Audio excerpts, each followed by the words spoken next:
Chapter 25. Goodbye Townsville. Lots of things happened in our last week at Townsville. The girls from the Hong Kong restaurant wore their uniforms, the gold top, but without the black slacks. We had been urging them to do this for our last night. We had built up a good relationship with the ladies because we were gentlemen, nobody put the hard word on them. I was getting a haircut in town. The barber asked me the normal questions, what unit I was with, was I a Nasho, how did I find the army, and so on. I mentioned that I was off to Vietnam in a week's time and he stopped what he was doing. He asked if I was concerned at all and I replied that no, I had been training continuously for about 10 months and that I felt very confident about going to Vietnam. Next minute he went to the back door and called out to his wife. He told her that I was off to Vietnam and she too showed her concern and they both wished me good luck. I was very surprised by their concern and thoughtfulness. My parents came up to Townsville by train to see me off. They never owned a car, indeed they had never been to Queensland before. I met them at the People's Palace in town, and then my father and I set off to Avis to rent a car. Good morning gentlemen, how may I help you? We'd like to rent a car for the weekend please. Certainly, do you have your driver's license? I handed her my license. I'm sorry sir, but we cannot rent you a car sir. You are under 21 years of age. My father got a little upset. We've traveled over 2,000 kilometers to be with my son. He goes to Vietnam in a couple of days. We were looking forward to driving around and seeing Townsville. Why can't you rent us a car? Sir, he is under 21. He's bloody old enough to go off to the war but not good enough to rent your precious bloody cars. Dad, it's okay, I interrupted. We'll go somewhere else. Out on the street my father was still shaking his head. He couldn't believe what had just happened. We headed down to a used car lot and asked to see the boss. Yes, gents, you haven't got a sale, my father said. I was hoping you could help us. He then went on to explain what happened over at Avis. Perhaps we could take a car for a test drive over the weekend? Unfortunately the law in Queensland forbids that, said the used car salesman, but there's a guy down the road, Sid's Renta trucks and Utes. He may be able to help you. So off we went down to Sid's place to go through the whole routine again.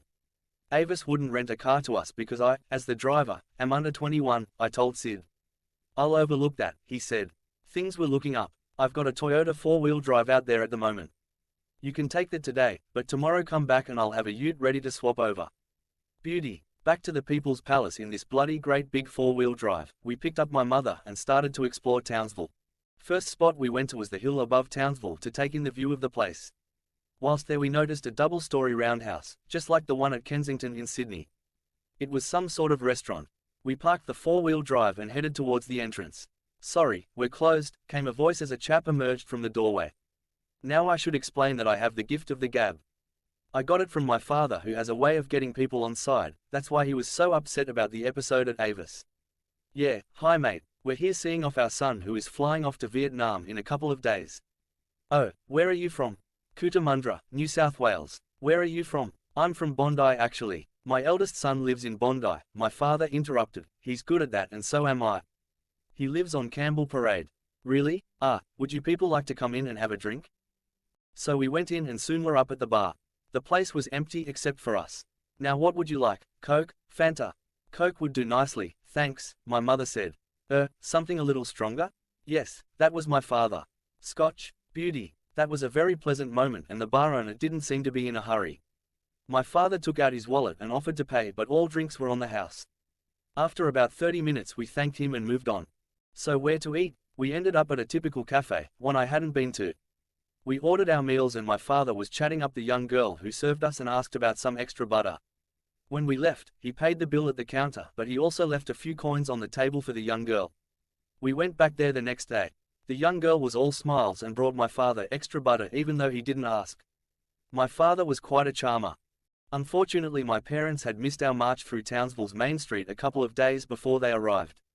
We were worried that nobody would turn up and those that did would throw stuff at us.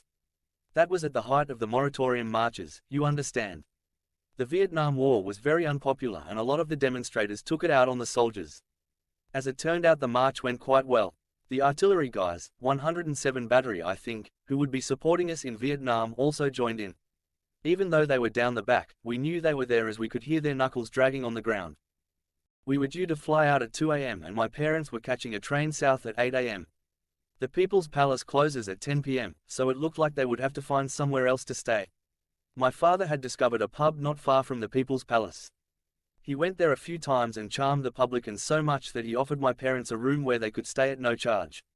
Can you believe that? If anyone asked my parents about Townsville, they would say what a great place it was and how friendly the people were. As long as you didn't mention Avis.